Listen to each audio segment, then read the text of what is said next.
Mark's at Crocker Farm Auction. Thanks for joining us. We have a great sale planned for you. This is our last sale of 2024. It's going to run from November 6th through November 15th. Starting off the sale, we have some great early examples from the Northeast. A very rare double-handled jug, probably Norton, with this bird on a stylized ground. Presentation piece, you can see that name on the back, EP Gray. This double-handled form is usually reserved for these larger pieces, so to have something this small with two handles is quite unusual. This is one of the best Liberty Forever jars we've ever had. Again, an unusual form. Squatter than you typically see. And this has a W. Oakley Raymond collection sticker on the bottom. He was one of the early scholars in New Jersey stoneware. Great piece. A nice small jug from Connecticut. You can tell it's Connecticut by this heavily tooled spout. Unusually large bird for the size of the jug. Impressed asterisk forming the eye. Beautiful piece. A very rare jug attributed to Jonathan Fenton of Boston. And the blue really took well on this. You can see just how strong it is. Very nicely rendered bird and floral motif with heavy feathering. And then on the back, a ship with a flag. Really wonderful piece. And for those that know Fenton, his work is almost solely decorated with impressed motifs, an impressed fish, an impressed flower, a bird with grapes, so, and a few other designs. So to have a freehand and size piece by this potter is exceptionally rare. We have a nice Northeastern bank donation for the third interest with incised motifs and applied motifs and impressed decoration as well. It kind of has a number of different decorative elements going on. And it's impressed Miss Emma Murray on one side above a lion. Unusual form for a bank as well. They really put a lot of work into making this piece. An exceptionally rare butter jar made for a Charleston, South Carolina ice house. And you can see here Worcester County, so it's probably Worcester County, Massachusetts, butter for Charleston, South Carolina neck ice house, LT Potter. And we've actually found some information on this LT Potter figure. Very unusual crossover piece with Southern interest. A beautiful stoneware vase, very delicately potted. You can see just how thin it is here. American, we're not sure exactly where it was made. There's various different theories on this, but a really beautifully decorated and potted example. And as I'm sure you know, vases are exceptionally rare in salt glaze stoneware. Moving on, a very nice Anna salt glaze pig dated 1883. Excellent color and condition. We have another pig bottle here. A piece just stamped Warren for Thomas Warren. Nice selection of mugs, including a rare New Ulm example. Moving along, there's some great face vessels. A face bank that was probably made in Alabama, representing a black preacher with a cross forming the slot in the back. Wonderful folk art piece. You can see the hat was thrown individually like a wide rimmed jar and then applied to this man's head. And we have applied coleslaw forming the hair, the eyebrows, the sideburns. Wonderful piece. An exceptionally fine rendering of a face in terms of the severe stylization of it. Really striking image. This was previously owned by Herbert Hemphill, the noted folk art collector, and was displayed at the Heritage Plantation of Sandwich in Sandwich, Massachusetts. We got that sticker on the underside. Nice black glazed stoneware piece. Very heavy. Face has some some resemblance to some of the images we see in terms of representation of the face on Edgefield. This is definitely not an Edgefield piece, but probably made somewhere in the South.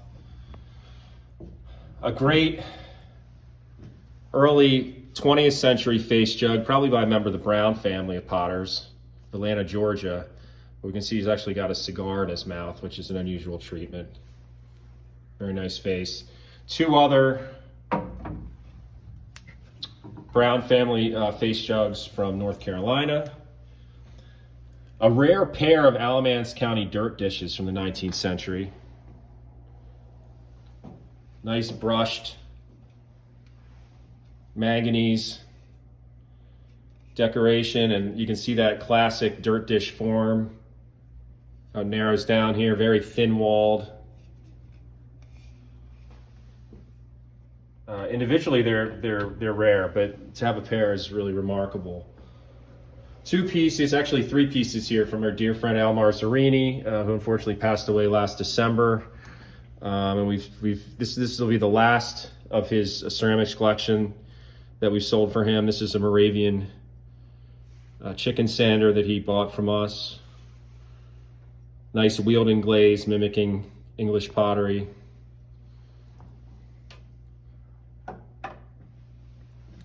Here's one of the more iconic figural forms from the region. This is a turtle bottle, Salem, North Carolina. This was also Al's. He was quite fond of these Moravian pieces later in his life.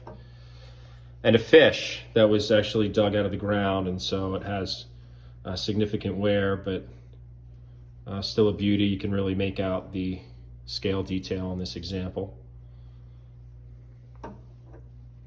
Nice and sized pitcher. This is probably Ohio. Unusual in size decoration. Looks almost like snakes coming off of this kind of vine motif. And we have a potted plant here, and you can see there's cobalt as well as a white slip forming the basket. Mix of pottery down here, including a rare Rich Williams jar. Rich Williams is known as the only black potter from the 19th century to have his photo taken at the wheel. And these are quite rare. You can see that stamp there, two different stamps, Rich and Williams. Some more pottery here, and then up here we have a nice selection of Lanier Meadows face jugs. And this is the finest of the group. This is a double face jug, a Janus jug or a politician jug, as they were called. The Lanier Meadows signature on the bottom. This one dates to the 1970s, has the nice rock teeth. We have a bunch of 1980s face jugs. This one dates a little earlier as well, but the rest of these are from the 1980s. All Lanier Meadows. This example is a B.B. Craig. Moving further down and going nearly 200 years earlier, we have a nice vertical handled Kamaraw jar, Kamaraw Stoneware and York.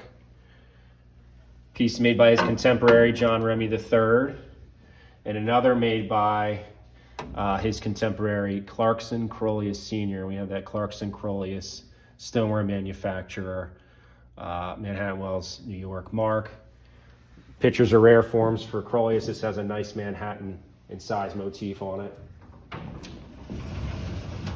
Moving a little bit earlier than what I just showed you is this jar. This is a late 18th century jar of Manhattan origin. You can see that was kind of the wheelhouse of Manhattan stoneware, where there was a really elegant craftsmanship to the pieces. We can see they have this undulating vine moving around the shoulder completely. It doesn't stop, it continues on. And they've used a comb-like incising tool to accent these leaves. Really beautiful piece, harkens back to the Westerwald tradition. Very refined. Possibly Crolius family, that would be my best guess. Another nice J. Remy piece. This one is exceptional because of the use of these impressed leaves. Very, very rare. You just don't see that. You also don't see these impressed gallonage markings on his work. The back has a incised motif in the Manhattan style.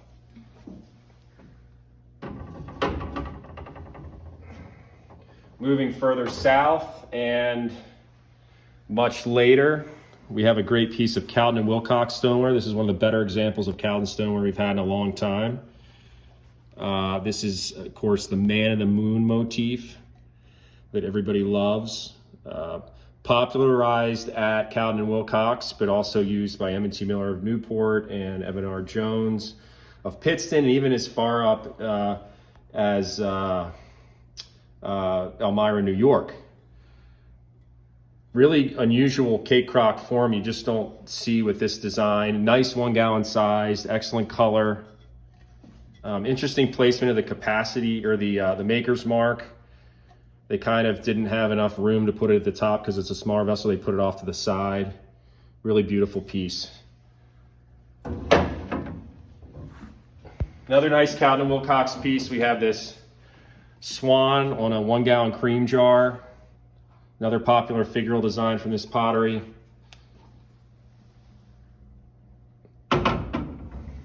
Here's one of the better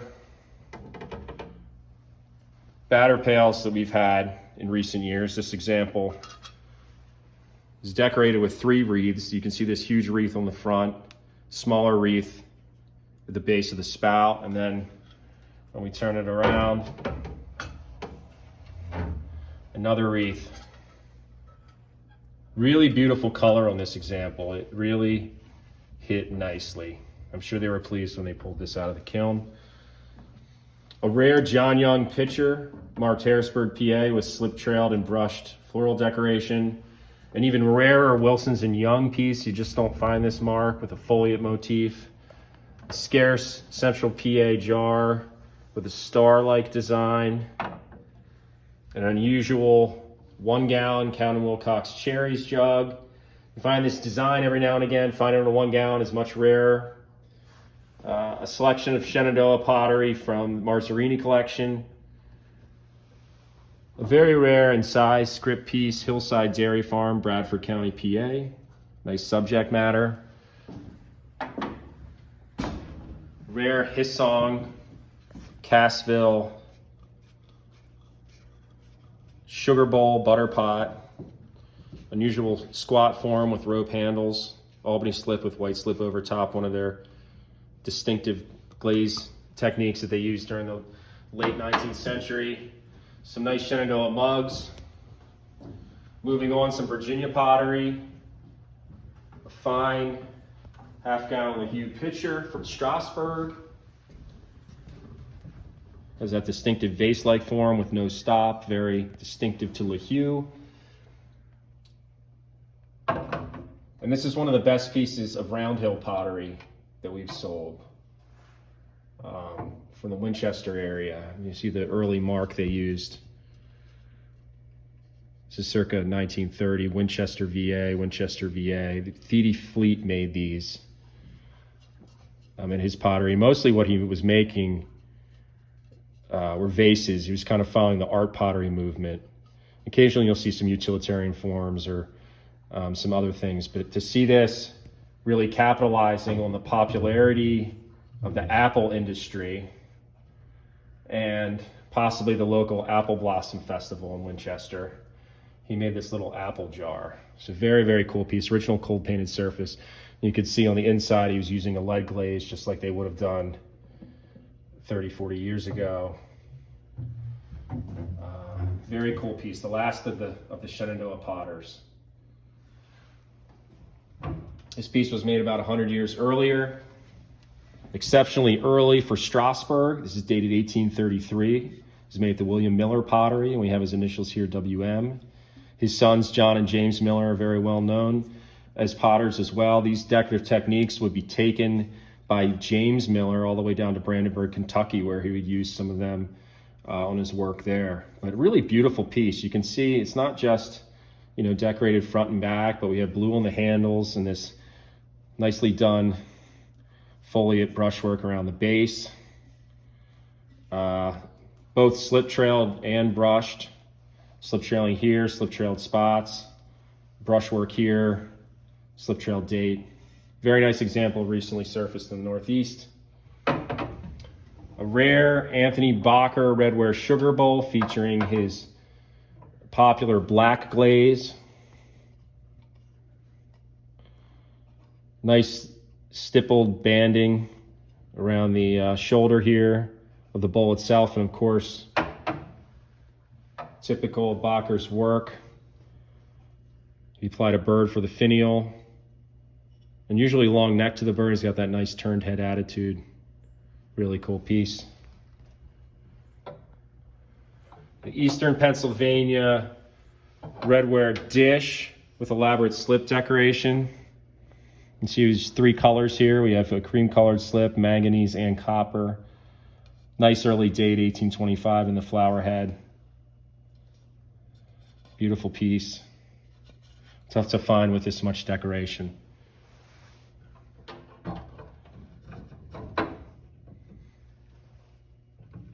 Nice pair of Pennsylvania slip decorated Redware Spaniels. You can see manganese and yellow slip were used. Hollowed underside. Match pair, very nice. A beautiful miniature dish. Pennsylvania with these cream and manganese fans on the interior. And this is one of the highlights of the sale, this extremely rare cake stand, serving dish, done in slip decorated Redware, extremely rare form. This is the only one we've ever seen. And so not only do you have the rarity in the form, but the decoration is really over the top. Can you get that underside? And this separately thrown pedestal base is attached here. It's just a really beautiful piece. Pennsylvania origin, mid-19th century.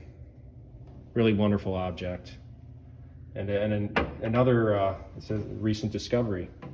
We enjoy selling all those newer things that come to light. And this certainly expands on what we know about what was done in Pennsylvania. A nice Leonard Kopp miniature dish, probably York County, Pennsylvania. Another miniature, a tart plate. Some additional Redware, including a nicely glazed jug.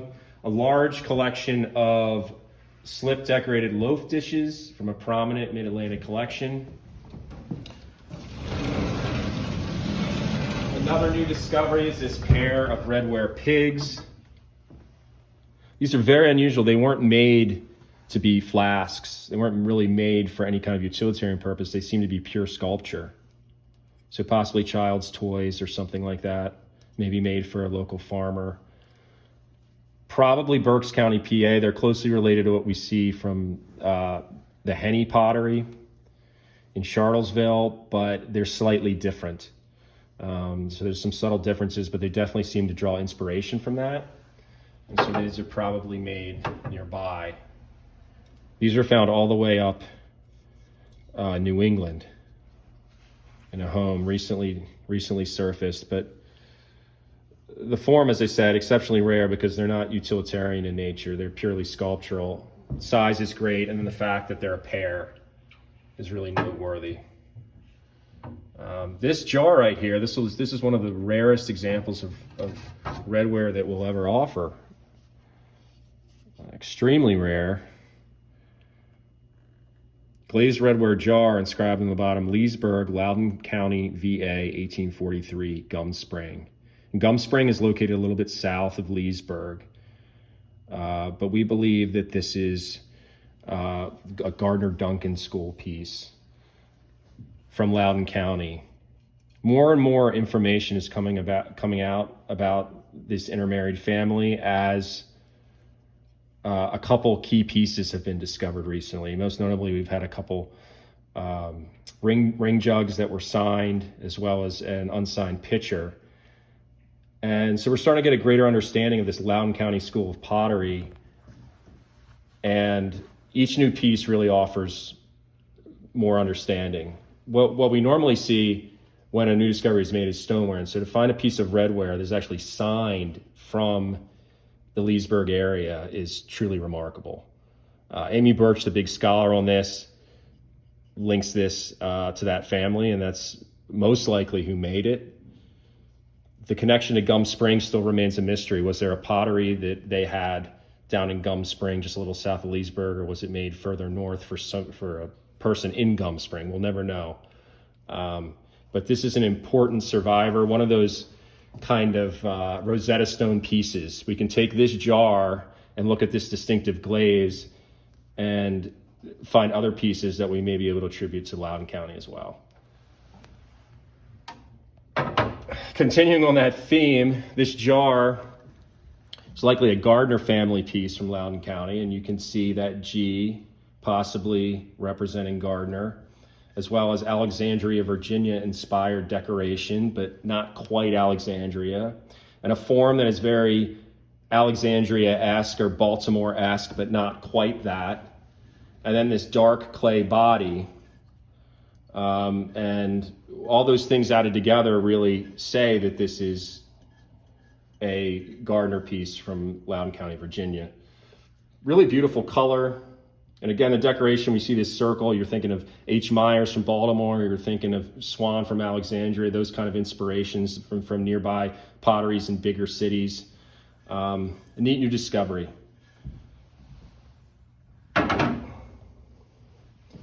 We have one of the original molds from the Spies pottery to produce these miniatures.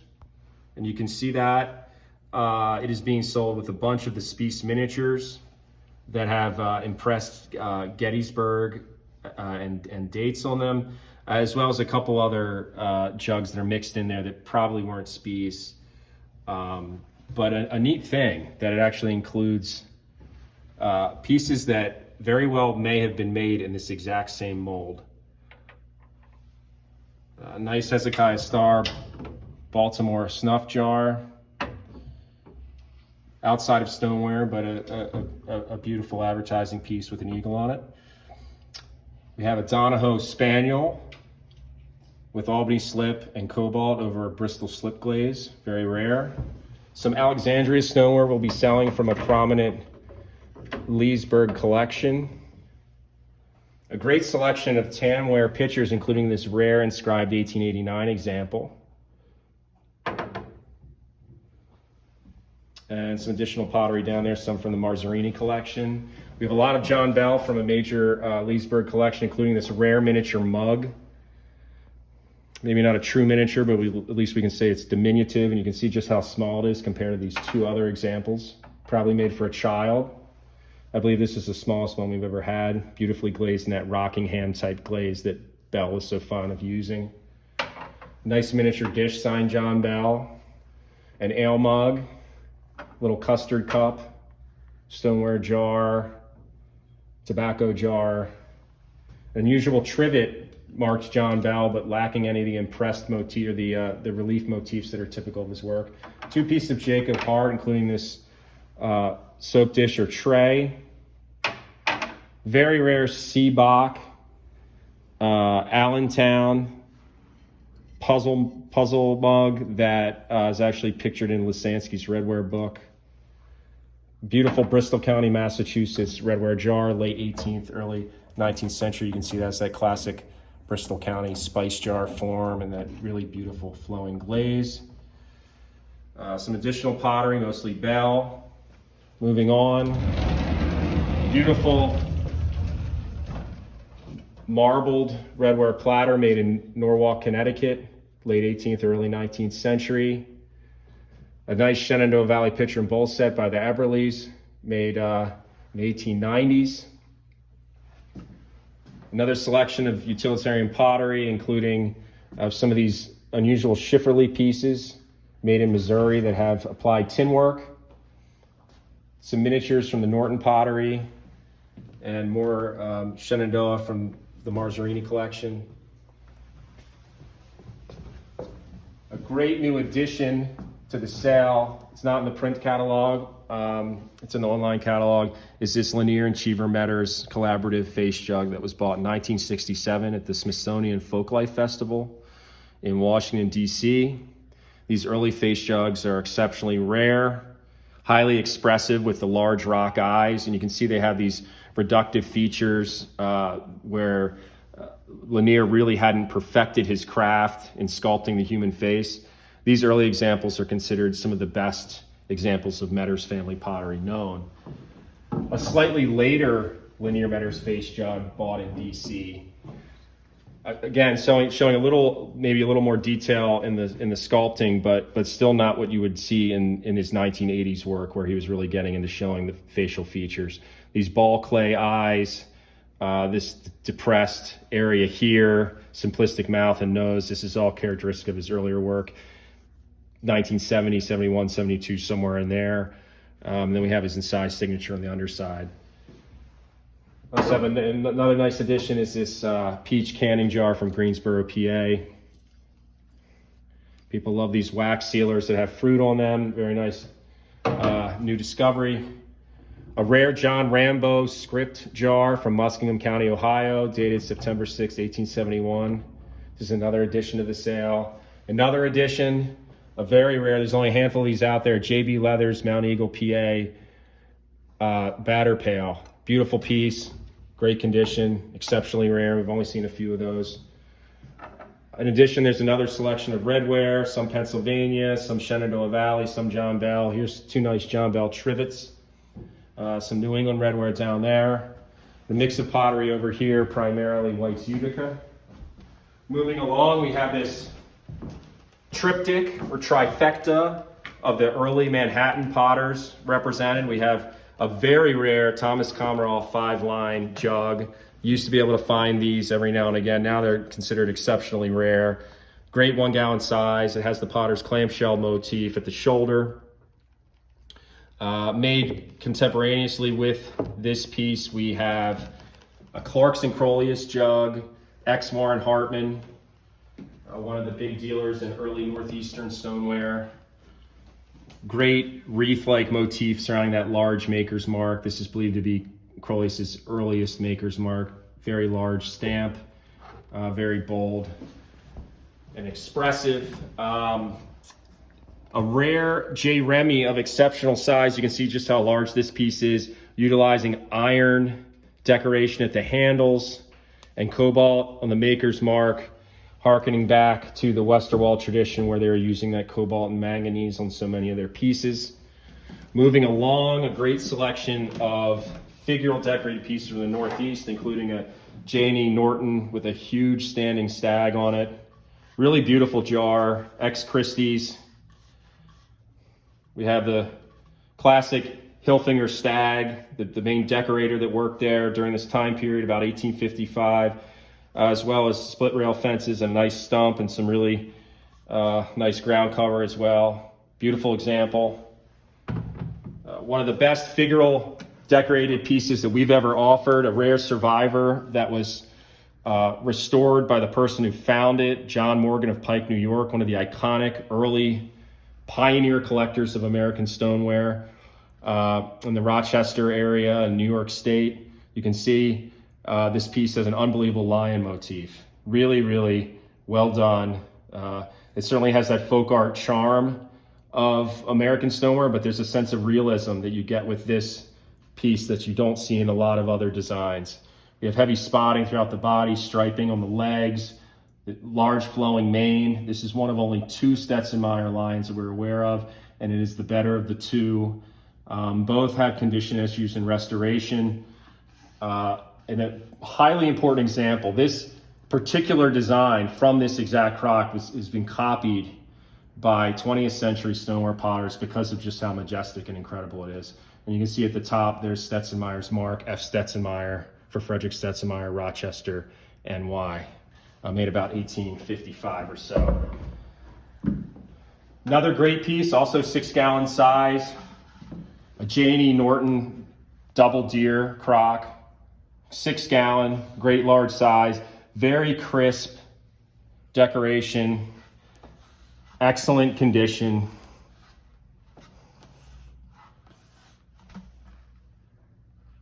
You know, the decorator, this is Hilfinger, and you can see Hilfinger's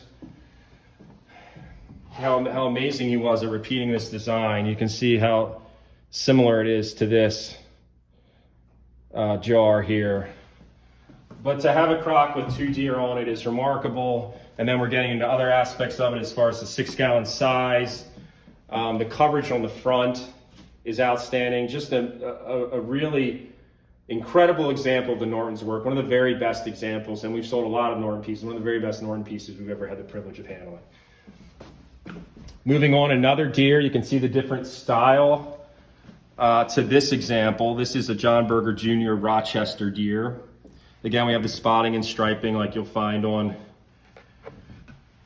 other Rochester potters' works, or you'll find on Norton's work, but he's in a leaping stance with a tree behind him, and that's fairly typical of what you're going to see from John Berger Jr.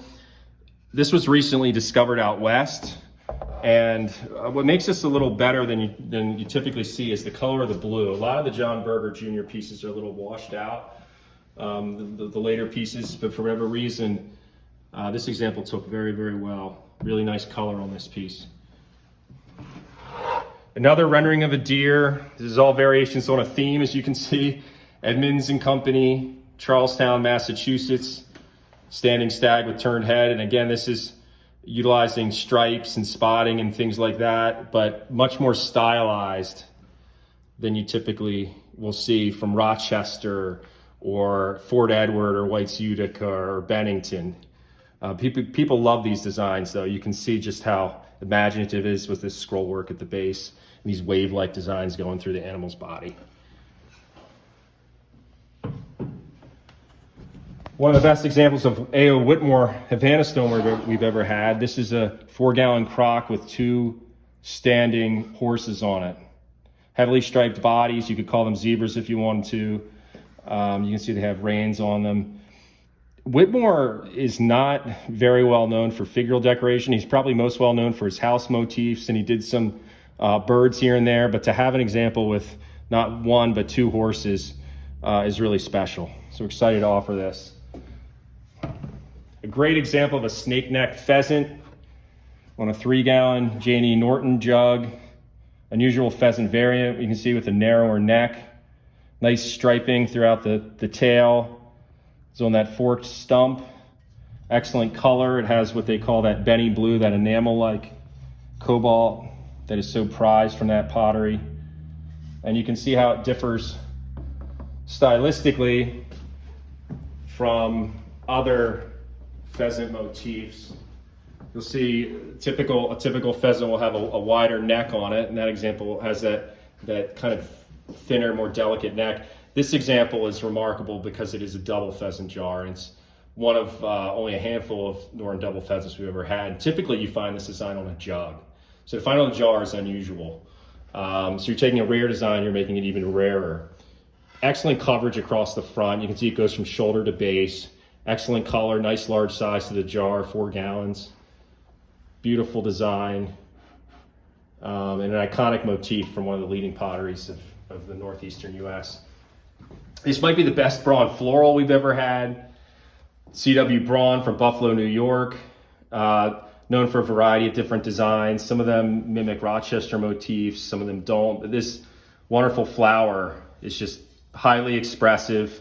It's got a lot going on. These swags going throughout the leaves, throughout the blossom. Really beautiful piece. Unusually large for the jug. So the jug is a large size unto itself, 4 gallons. But to have that single flower spanning that length from the shoulder to the base is unusual. Really great piece.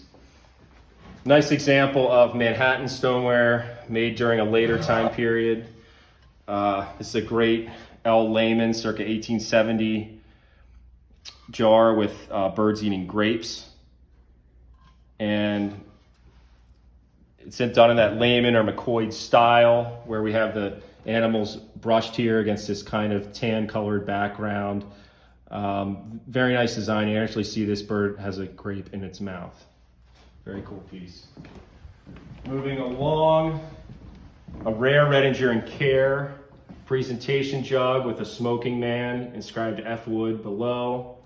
An extremely rare Frederick Stetzemeyer with a cat. Last time we had 2 Stetson-Meyer mammals in the sale. I believe we had a fox and a deer. Very, very rare. This time we have a lion and what looks more like a house cat. Really beautiful piece, excellent color. Stetson-Meyer mammals. There's only, there's maybe 10 or less mammals known from this maker, so exceptionally rare. A Whaley from North Bay croc with a stenciled patriotic theme of a shield flanked by flags.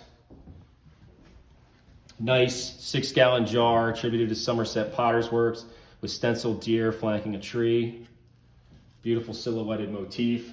A rare N.A. White & Son Utica, New York jug circa 1885 with a stenciled jockey holding this big banner inscribed John Coyne, Utica, New York. A wonderful turkey decorated churn from Ohio, previously owned by Clark Garrett. Really great brush design of a bird. Another Liberty Forever jar. You can see that iconic stamp, Liberty Forever, with the hand pointing at the slogan, then S. Amboy, New Jersey, and these scalloped drape or crescent motifs here. Moving down, nice Cowden & Wilcox 4-gallon jug, good size, good decoration.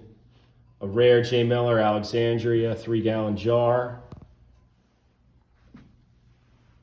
A beautiful pedestal-based water cooler from Western Pennsylvania. This is one of the iconic forms from the region, very desirable, where they actually threw the cooler itself and then threw a separate base and applied it to it. Excellent fuchsia decoration. A nice mix of other pieces as well, including a Janie Norton house and tree, a nice I. Seymour Troy with an incised bird, some more pheasants, a rare Ohio jar with an incised fish on one side and an incised rabbit on the other. Very unusual. Nice mix of other pots, some early pieces, a rare whiskey dispenser from White's Utica, and a rare Henry Lowndes maker piece from Petersburg, and another James River jar made nearby. Moving on. 2 great Pennsylvania grapes decorated pieces.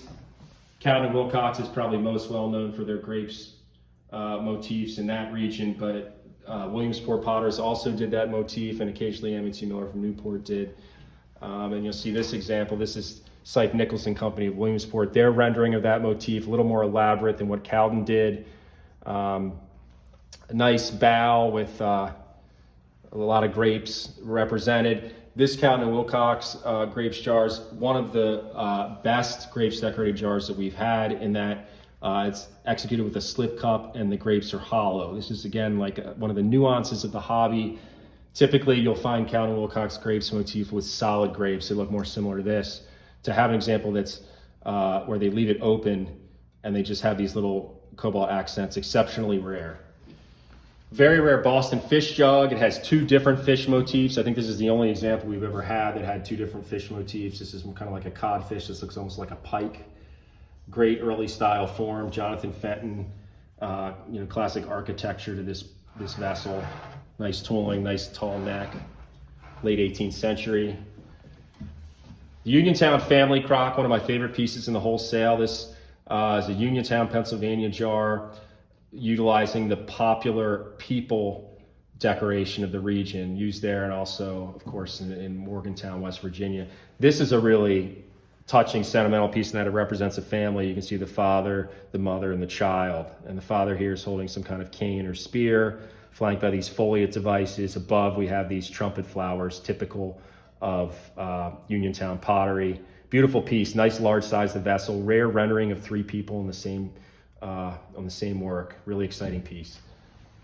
A nice R.T. Williams, New Geneva, PA, 12-gallon jar with strong freehand decoration throughout.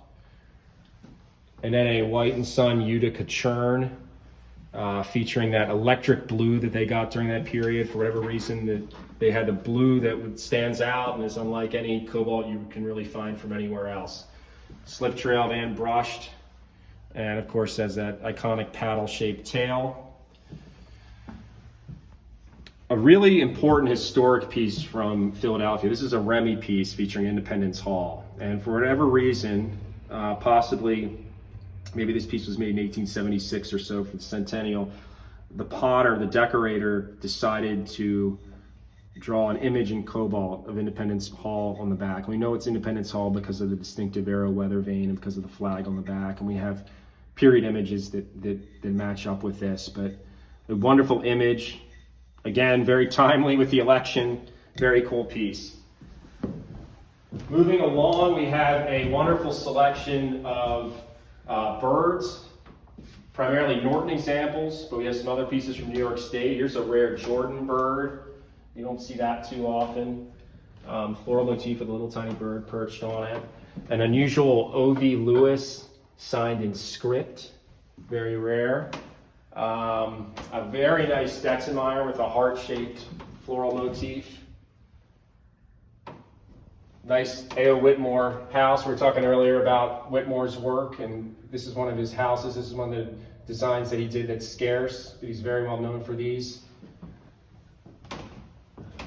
Very rare leaching jugs used for making lye soap. Beautiful S.D. Brewer Havana, another Havana maker other than Whitmore. Cooler with impressed screw heads in the bunghole. A rare script piece, Better Suffer Wrong Than Do Wrong by O.H. Seymour of Hartford, Connecticut. Beautiful anyway Utica piece showing that really strong blue. Nice ice water cooler with stenciled rooster motif from Ohio. Over here we have an eclectic mix of some Cowden, some early pieces from the Northeast, other Harrisburg pieces. Very nice Evan R. Jones, Piston PA advertising piece with script advertising for Taylor Brothers, Maine Broom Company, New York, producer of brooms, with elaborate floral decoration. Some Cowden birds, some nice Cowden florals. Going much earlier, we have some watch spring decorated pieces from the late 18th century. This shelf, we have primarily mid-Atlantic pottery from Baltimore and Philadelphia. Very nice Solomon bell jar with bold drape design on it. Nice slip-trailed Milburn from Alexandria. Well-decorated A. Keister from Strasbourg, marked. Over on this shelf, we have some nice Western PA pieces, including some stripers from New Geneva or Greensboro, a good eagle by R.T. Williams from New Geneva.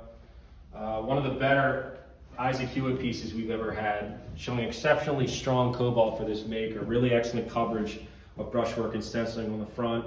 Beautiful A.P. Donahoe Parkersburg 3-gallon stenciled eagle jar. Very nice selection of Western Pennsylvania in this auction. Here's another 5-gallon eagle jug by R.T. Williams. An eclectic mix of Northeastern pottery, including bird decorated examples.